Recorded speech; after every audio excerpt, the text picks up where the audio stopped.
Sydney Sixers की team जीत गई है और फाइनल के लिए क्वालिफाई कर लिया है। लेकिन सबसे बड़ा सवाल यहां पे लोग उठा रहे हैं कि अगर बाबर आजम सिडनी सिक्सर्स की टीम में होते तो क्या सिडनी सिक्सर्स की टीम फाइनल के लिए क्वालिफाई कर पाती? क्या सिडनी सिक्सर्स की टीम संडे को होने वाला फाइनल, बड़ा ग्रैंड फाइनल खेल सकती अगर बाबर आजम टीम के अंदर होते? और यहां पे साथ में उन लोगों को के लिए भी मैं प्रूफ लेके आया हूं कि जो ये हमेशा कहते रहे हैं, अब तक वो ये कह रहे हैं कि बाबर आजम की इज्जत बचाने के लिए उसको ये बहाना बना के वहां से निकाला गया, क्योंकि सिडनी सिक्सर्स की टीम बाबर आजम को ड्रॉप करने वाली थी। तो इसलिए ये बहाना बना के वहां से निकाल दिया गया कि पाकिस्तान क्रिकेट बोर्ड ने उसको वापस बुला लिया है। इस सब कुछ के ऊपर हम डिटेल के साथ बात करेंगे।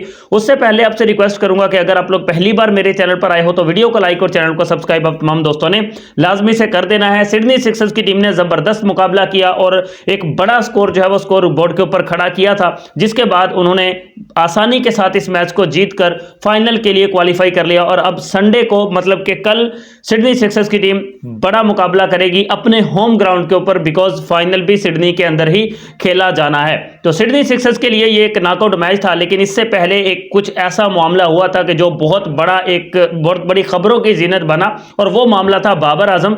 और बाबर आजम क्योंकि पाकिस्तान की क्रिकेट टीम के नेशनल टीम के अंदर शामिल हो चुके हैं और पाकिस्तान क्रिकेट बोर्ड ने उनको वापस बुला लिया था कि आप आ जाओ, 24 तारीख से होने वाला जो कैंप है उसको आके आप लोग ज्वाइन करो। तो इसलिए बाबर आजम को वापस आना पड़ा। और बाबर आजम, मैं पहले भी बता चुका हूं कि वो तकरीबन 4 घंटे तक कंसेक्टिव वो सिडनी के नेट सेशंस के अंदर प्रैक्टिस करते रहे थे, क्योंकि तब तक यही था कि बाबर आजम जो वो मैच खेलेंगे और बाबर आजम को कोई ड्रॉप श्रॉप करने की सूरत हाल जो है वो नहीं थी। लेकिन जो हेटर्स हैं, पाकिस्तानी हेटर्स और बाबर हेटर्स, उन्होंने एक ही बात बोली कि भाई साहब बाबर आजम को उन्होंने ड्रॉप कर देना है, बाबर आजम को नहीं खिलाएंगे। और सिर्फ एक उनके एक्स कैप्टन मार्क वाह जो हैं, उन्होंने ये वाली बात की थी कि बाबर आजम को ड्रॉप कर देना चाहिए। वो भी ऐसे जैसे हमारे न्यूज़ चैनल्स के ऊपर अक्सर आके एक्स क्रिकेटर्स बैठ जाते हैं और वो बातें करते हैं, इसको ड्रॉप कर दो, उसको ड्रॉप कर दो। तो वो इस हिसाब से उसने बात की थी। हालांकि सिडनी सिक्सर्स की जो जनरल मैनेजर है, उसका मैंने पहले आपको स्क्रीनशॉट्स दिखाए थे, अब मैं आपको वीडियो प्रूफ भी साथ में दिखा रहा हूं कि ये उसकी वीडियो है जिसको बार बार मैंने रिपीटेड देखा है। इस वीडियो के अंदर उन्होंने ये कहा है कि हमने बाबर आजम को कोई ड्रॉप करने की सूरत हाल नहीं सोची थी। हमने बाबर आजम को फाइनल्स तक के लिए ही, उनके साथ हमने कॉन्ट्रैक्ट भी ये किया था कि वो फाइनल तक खेलेंगे और हमने उनको फाइनल तक खिलाना भी था। रिकी पॉन्टिंग का भी इसी तरह से माइक के ऊपर इंटरव्यू उनसे भी, रिकी पॉन्टिंग से भी पूछा जा रहा था। वहां पे रिकी पॉन्टिंग ने भी कहा कि हम बाबर आजम को बहुत मिस कर रहे हैं और बाबर आजम का यूं अचानक सिडनी सिक्सर्स को छोड़ जाना भी सिडनी सिक्सर्स के लिए बहुत बड़ा मामला बन चुका है। और सिडनी सिक्सर्स मेंटली तौर पर यह चीज़ को बर्दाश्त नहीं कर पा रहे हैं कि बाबर आजम, क्योंकि बहुत बड़े प्लेयर हैं, तो बाबर आजम छोड़ के चले गए हैं। हालांकि बाबर आजम की परफॉर्मेंसेज कुछ अच्छी खासी नहीं आई थी, लेकिन खैर सिडनी सिक्सर्स वालों ने इस सारे के सारे मामले को क्लीन एंड फेयर कर दिया है इन सारे स्टेटमेंट्स के बाद, कि जो उन्होंने ऑन द माइक आके बोले हैं कि भाई बाबर आजम को ना हमने ड्रॉप किया है, ना हमने उसको ड्रॉप करना था।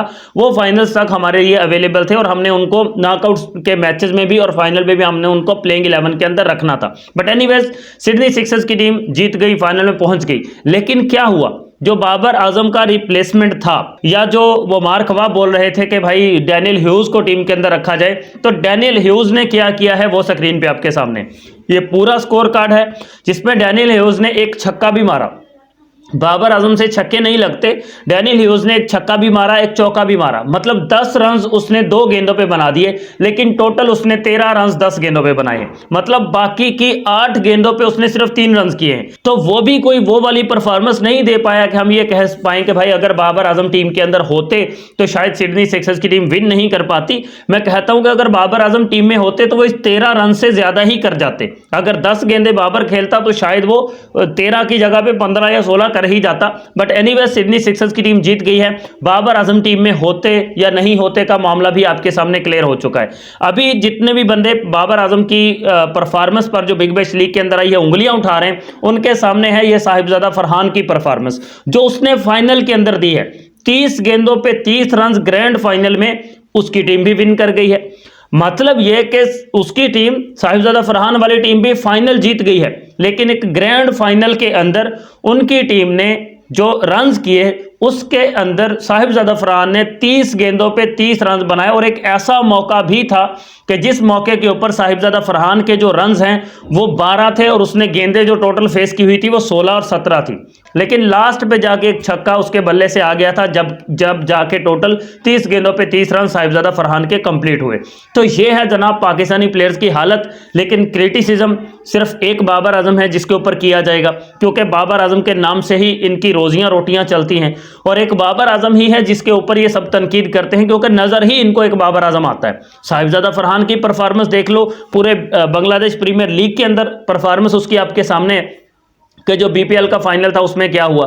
तो ये है जनाब पाकिस्तान क्रिकेट, ये है जनाब पाकिस्तान के एनालिसिस जो क्रिकेट के ऊपर बातें करने वाले हैं, जिनको अलफ बे का भी पता नहीं है, लेकिन जब बातें करने पे आएंगे तो वो ऐसी ऐसी बातें करेंगे और दिखाई उनको सिर्फ एक बाबर आजम ही देता है। सो बाबर आजम के ऊपर ही क्रिटिसिज्म करना होता है इन्होंने, इसके अलावा और इनके पास ना कुछ है करने को, ना ये करेंगे।